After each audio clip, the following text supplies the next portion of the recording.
Have you ever wondered why monsters always seem to know where to find you in the dark? Why their eyes follow you in dreams? Or why, when no one's around, something still watches? What if I told you that the creatures we fear most, the demons, the dragons, the leviathans, were never born out there, but in here?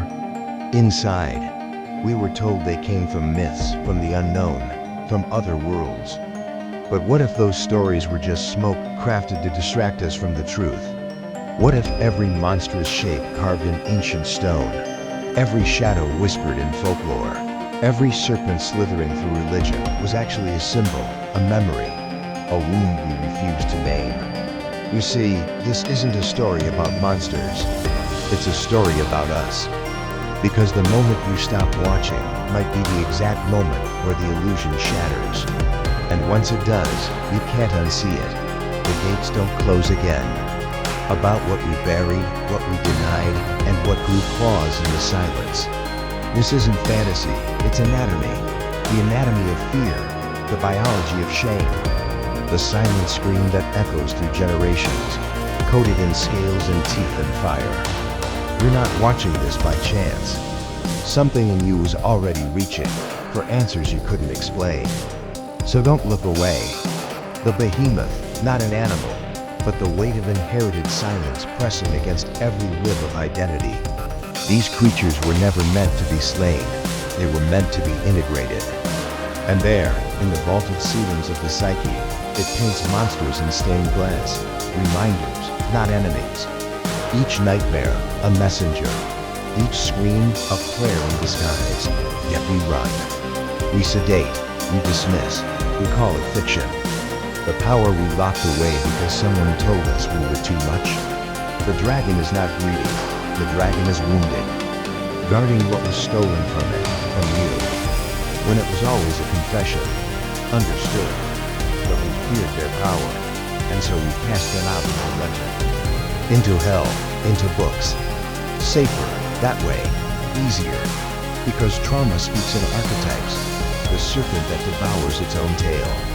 The beast beneath the bed. The eyes that never blink. These are not coincidences. They are coordinates.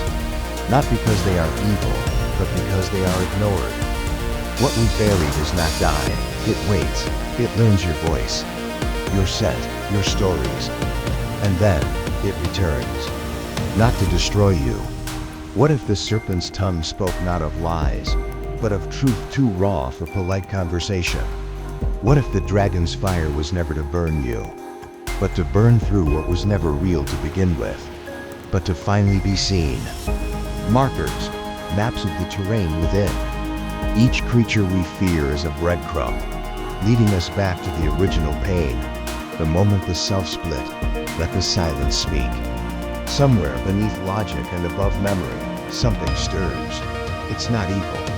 It's not dangerous. It's ancient, sacred, yours. A creature waiting not for battle, but for reunion. The part of you that never fit in, that always felt too dark, too intense, too much, was never too much. It was the key. And something had to carry the weight of what we could no longer hold.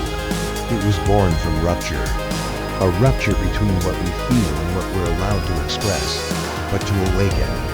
What you've just seen is not information, it's initiation. The monsters of the subconscious were never meant to be defeated. They were meant to be understood, to be embraced, to be named not with fear, but with reverence. When a child feels rage but is told to smile. When grief is buried under laughter. When trauma hides beneath performance, a fracture forms. And in that fracture, something grows. With scales, with horns, with names no language dares speak. If a name you'd forgotten whispered itself from the dark, don't run, sit with it, let it speak. Then, when you're ready, write in the comments, I met the monster and I remember its face. Share this with someone who always felt haunted. Like this video not for me, but for you. For the part of you that just came home. By the time this video ends, you won't be asking what are monsters. You'll be asking, what part of me did they come from? If you're brave enough to keep going, Like, comment, share, and subscribe. Not for content. For clarity, for truth. For the part of you that has always known there's more beneath the surface. They began not in myth, but in the mirror.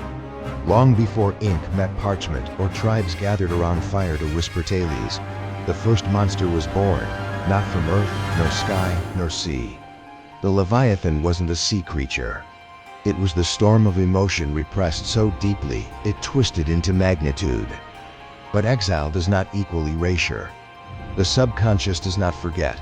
It builds cathedrals of memory beneath consciousness. Dragons hoard gold, they say. But what if the gold was never treasure? What if it was potential, unlived dreams? So why do these images reappear across cultures, across centuries? And here's the paradox.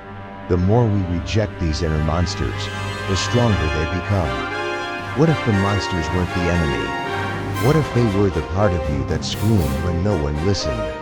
That raged when injustice was named normal. That wept when love was withdrawn. You were never afraid of the monster. You were afraid of what it knew. Now close your eyes. Breathe. This isn't the end. This is the doorway. So if this stirred something in you, ... If a shadow shifted. And subscribe, not to follow. Because here at Dark Minds Unlocked ... we don't run from the dark. We unlock it.